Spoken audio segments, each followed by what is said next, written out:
बिस्मिल्लाहिर्रहमानिर्रहीम। अस्सलाम वालेकुम डियर स्टूडेंट्स। हम पढ़ रहे हैं 9th क्लास की केमिस्ट्री और चैप्टर नंबर 7। हमारा आज का टॉपिक है ऑक्सीडेशन स्टेट और इसकी तफवीज़ के कवायद। ऑक्सीडेशन स्टेट के बारे में हम पढ़ेंगे और पहले हमने ऑक्सीडेशन और रिडक्शन की डेफिनेशंस पढ़ी थी और ऑक्सीडेशन और रिडक्शन को हमने दो मुख्तलिफ नज़रियात के लिहाज से पढ़ा था। अब हम ऑक्सीडेशन स्टेट की डेफिनेशन पढ़ेंगे और ऑक्सीडेशन स्टेट क्या होता है और इसकी तफवीज़ के जो कवायद हैं, ऑक्सीडेशन स्टेट को किस तरह हमने शो करना है, वो हम पढ़ेंगे। ऑक्सीडेशन स्टेट हम सबसे पहले ऑक्सीडेशन जो स्टेट है उसकी डेफिनेशन को पढ़ते हैं। ऑक्सीडेशन स्टेट की तारीफ़ क्या है। हम ऑक्सीडेशन स्टेट का लफ्ज़ इस्तेमाल करते हैं या फिर हम ऑक्सीडेशन नंबर का लफ्ज़ इस्तेमाल कर सकते हैं। ये दोनों नंबर हम इस्तेमाल कर सकते हैं। या हम ऑक्सीडेशन स्टेट कह सकते हैं या फिर हम ऑक्सीडेशन नंबर भी कहते हैं। तो ऑक्सीडेशन स्टेट इसकी तारीफ हम किस तरह से करेंगे वो हम पढ़ते हैं। ऑक्सीडेशन स्टेट क्या है। ऑक्सीडेशन स्टेट या ऑक्सीडेशन नंबर ये वो चार्ज होता है जो मॉलिक्यूल में मौजूद किसी एलिमेंट के एक एटम या आयन पर मौजूद होता है। यानी एलिमेंट के किसी एक एटम या फिर आयन्स पर मौजूद जो चार्ज होता है उसको ऑक्सीडेशन स्टेट कहते हैं। फॉर एग्जांपल हमारे पास हम इसकी एग्जांपल पढ़ेंगे। जिस तरह HCl है हमारे पास, ये एक मॉलिक्यूल है HCl मॉलिक्यूल। इसमें हम देखेंगे कि ये दो एटम्स हैं, एक हाइड्रोजन का एटम है और दूसरा हमारे पास कौन सा है, क्लोरीन का एटम्स है। तो हम दोनों क्लोरीन और हाइड्रोजन के एटम्स को ये क्लोरीन का के एलिमेंट का एक एटम है और ये हाइड्रोजन का एक एटम है। तो किसी ऑक्सीडेशन स्टेट होता है जो मॉलिक्यूल में मौजूद किसी एलिमेंट के एक एटम या आयन पर मौजूद चार्ज होता है, उसको ऑक्सीडेशन स्टेट या ऑक्सीडेशन नंबर कहते हैं। ऑक्सीडेशन स्टेट या ऑक्सीडेशन नंबर ये चार्ज होता है जो मॉलिक्यूल में मौजूद किसी एलिमेंट के एक एटम या आयन पर मौजूद होता है। ये एक एटम है, इसके ऊपर चार्ज होगा और ये दूसरा एटम है, इसके ऊपर भी चार्ज होगा। तो दोनों चार्जेस इसके ऊपर जो चार्ज शो होते हैं उसको ऑक्सीडेशन स्टेट कहते हैं या ऑक्सीडेशन नंबर है। तो ये थी ऑक्सीडेशन स्टेट या ऑक्सीडेशन नंबर की तारीफ। अब हम इसकी एग्जांपल पढ़ते हैं। मिसाल के तौर पर HCl में H का ऑक्सीडेशन नंबर +1 और क्लोरीन का ऑक्सीडेशन नंबर जो है वो -1 होता है। तो HCl ये एक क्या है, मॉलिक्यूल है।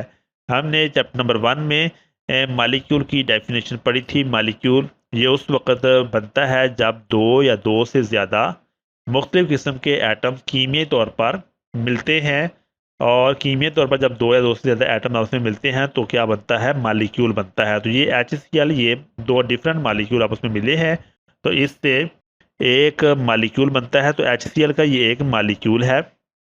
HCl का मॉलिक्यूल दो एटम्स पर मुश्तमिल है, एक हाइड्रोजन का एटम है और दूसरा कौन सा है, क्लोरीन का एटम्स है।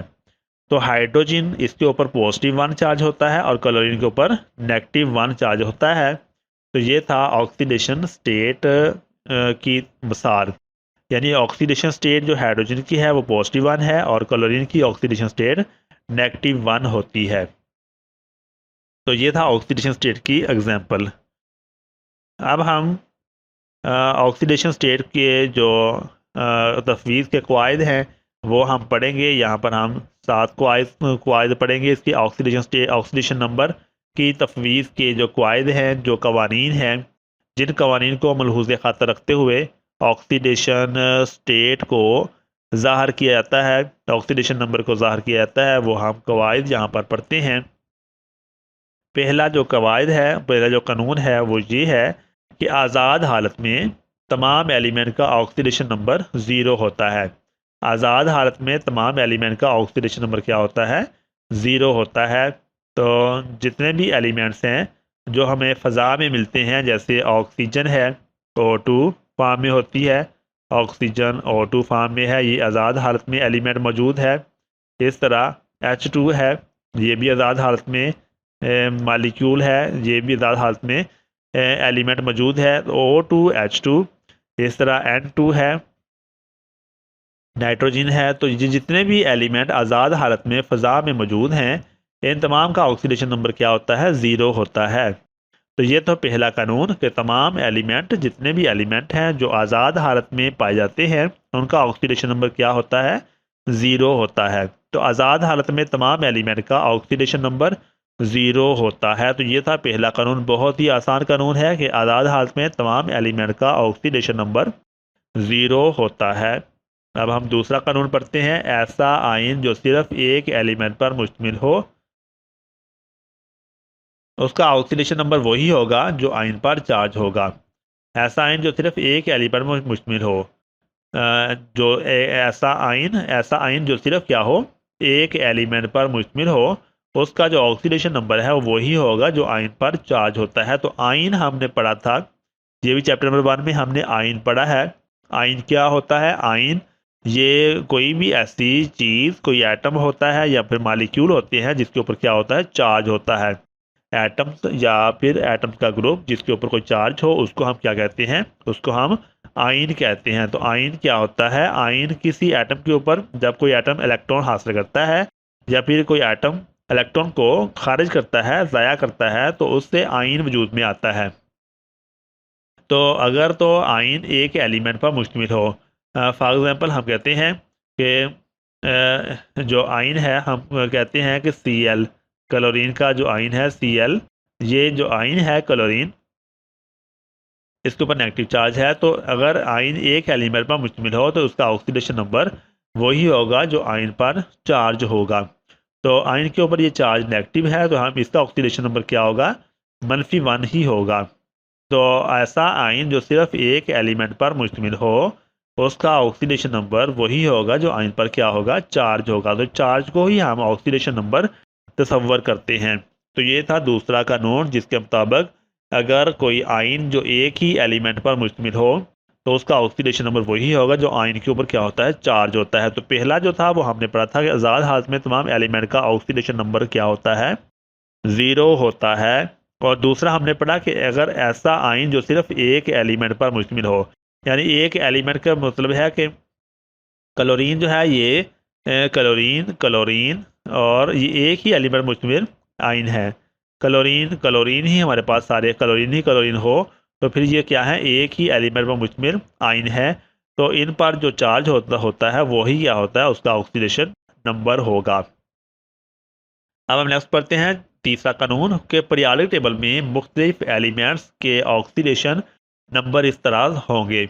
अब हम पीरियोडिक टेबल में देखते हैं। हमने पीरियोडिक टेबल का जो चैप्टर नंबर 2 था, उसमें हमने पीरियोडिक टेबल को बड़ी ही तफसील के साथ पढ़ा था। अगर आपने वो हमारी वीडियो नहीं देखी तो आपको प्लेलिस्ट पर जाना पड़ेगा। प्लेलिस्ट पर जाकर आप पीरियोडिक टेबल, उसके बारे में जो वीडियोस हैं वो उसको तफसील के साथ देख सकते हैं। बहुत ही ज़बरदस्त वीडियोस वहाँ पर हमने अपलोड की हुई हैं और उससे बहुत ज़्यादा दोस्त जो है वो फ़ायदा उठा रहे हैं। तो अगर आपने वो वीडियो नहीं देखी तो पीरियोडिक टेबल वाली जो वीडियो है वो आप प्लेलिस्ट पर जाकर उसको देख सकते हैं। तो अगर आपने चैनल को सब्सक्राइब नहीं किया तो सब्सक्राइब कर लें, ताकि जो भी नई वीडियो बने वो आप तक पहुंचती रहे। तो पीरियोडिक टेबल में मुख्तलिफ एलिमेंट्स की ऑक्सीडेशन नंबर वो कुछ इस तरह से होंगे कि पीरियोडिक टेबल में जो एलिमेंट्स हैं उनकी ऑक्सीडेशन नंबर वो कुछ इस तरह से होंगे कि ग्रुप नंबर 1 में जो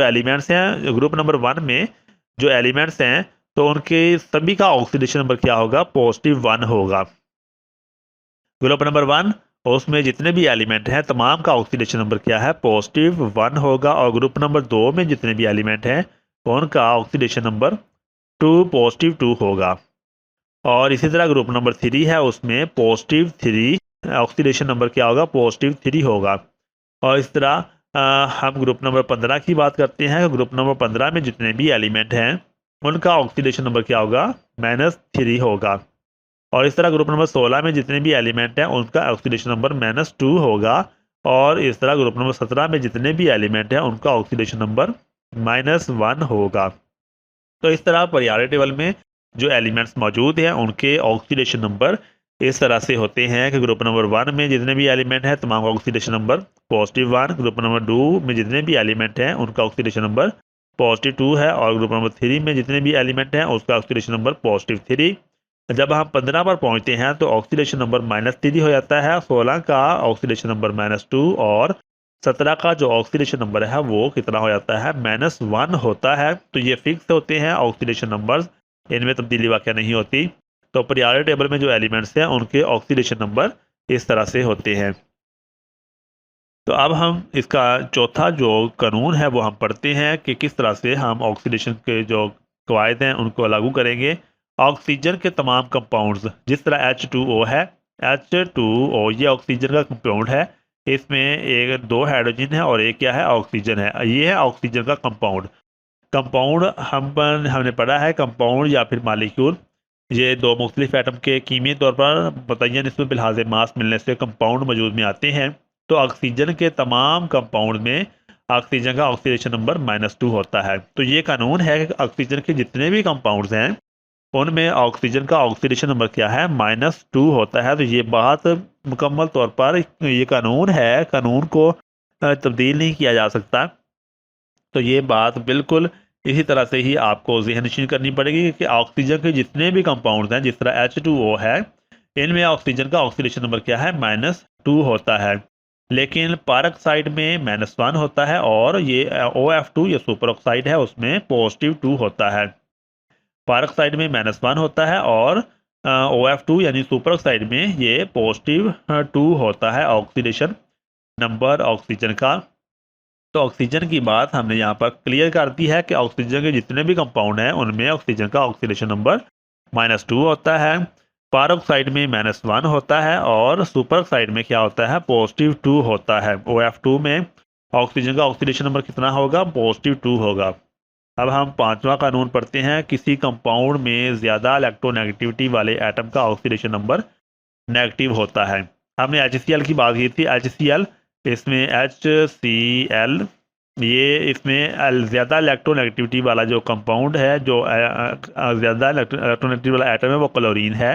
तो क्लोरीन की इलेक्ट्रोनेगेटिविटी बहुत ज़्यादा होती है, तो इस तरह क्लोरीन की जो ऑक्सीडेशन नंबर है वो नेगेटिव ही होगा। तो हाइड्रोजन है ये इलेक्ट्रोनेगेटिव नहीं है।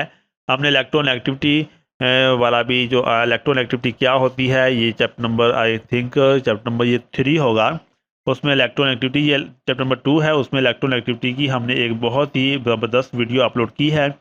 आप वो प्लेलिस्ट पर जाकर वो भी हमारी जो वीडियो है इलेक्ट्रोनेगेटिविटी की डेफिनेशन है और इलेक्ट्रोनेगेटिविटी का पीरियोडिक टेबल में रुझान है वो हमने बहुत ही खूबसूरती के साथ वहाँ पर बयान किया हुआ है। अगर किसी स्टूडेंट ने वो वाली वीडियो नहीं देखी तो वो प्लेलिस्ट पर जाकर आप वो वाली वीडियो हमारी देख सकते हैं कि इलेक्ट्रोनेगेटिविटी होती क्या है। इलेक्ट्रोनेगेटिविटी ये लॉन पेयर को अपनी तरफ अट्रैक्ट करने की सलाहियत होती है किसी एटम की। तो क्लोरीन जो है ये हाईली इलेक्ट्रोनेगेटिव है। क्लोरीन क्या है, इसकी इलेक्ट्रोनेगेटिविटी सबसे ज़्यादा है, तो इसलिए क्लोरीन की इलेक्ट्रोनेगेटिविटी सबसे ज़्यादा है, तो ये इसकी ऑक्सीडेशन नंबर भी क्या है, नेगेटिव होगा। किसी कंपाउंड में ज़्यादा इलेक्ट्रोनेगेटिविटी वाले एटम का ऑक्सीडेशन नंबर क्या है, नेगेटिव होता है। किसी कंपाउंड में ज़्यादा इलेक्ट्रोनेगेटिविटी वाले एटम का ऑक्सीडेशन नंबर क्या है, नेगेटिव होता है। तो ये भी बहुत ही आसान सा कानून है। अब हम 6वें कानून की तरफ चलते हैं। न्यूट्रल मालिक्यूल्स में तमाम एलिमेंट के ऑक्सीडेशन नंबर्स का मजमुआ 0 होता है। न्यूट्रल मालिक्यूल्स में तमाम एलिमेंट्स के ऑक्सीडेशन नंबर्स का मजमुआ 0 होता है। तो न्यूट्रल मालिक्यूल जितने भी होते हैं, फॉर एग्जांपल HCl क्या है, ये एक न्यूट्रल मालिक्यूल है। इसमें हाइड्रोजन के ऊपर +1 ऑक्सीडेशन स्टेट होती है और क्लोरीन की -1 ऑक्सीडेशन स्टेट होती है। तो पॉजिटिव और नेगेटिव आपस में कैंसिल कर देते हैं, तो इसकी ऑक्सीडेशन स्टेट क्या होती है, उसका ऑक्सीडेशन नंबर 0 होता है। द न्यूट्रल मालिक्यूल्स में तमाम एलिमेंट्स के ऑक्सीडेशन नंबर्स का मजमुआ 0 होता है। तो ये थे न्यूट्रल मालिक्यूल में हमने ऑक्सीडेशन स्टेट लगाने का जो तरीका है वो पढ़ा है कि न्यूट्रल मालिक्यूल में ऑक्सीडेशन नंबर्स का मजमुआ क्या होता है, 0 होता है। अब हम 7वें कानून की तरफ चलते हैं। आयन्स में ऑक्सीडेशन नंबरों का मजमुआ आयन पर मौजूद चार्ज के बराबर होता है। आयन्स में ऑक्सीडेशन नंबरों का मजमुआ आयन्स पर मौजूद चार्ज के बराबर होता है। तो अगर कोई जो मालिक्यूल है वो आयनाइज हो जाता है तो आयन्स जो होता है उसकी जो ऑक्सीडेशन नंबर होती है, नंबरों का मजमुआ आयन्स पर मौजूद चार्ज के बराबर होता है। तो ये था 7वां कानून जो हमने पढ़ा। तो ये थे जो कवायद हैं जो हम ऑक्सीडेशन नंबर की तफवीज़ के जो कवायद हैं वो हमने पढ़े। ऑक्सीडेशन की डेफिनेशन हमने पढ़ी। उम्मीद है कि जो हमने पढ़ा है वो आपको समझ में आ गया होगा। अल्लाह ताला हम सबका हामी नासर हो। अल्लाह हाफिज़।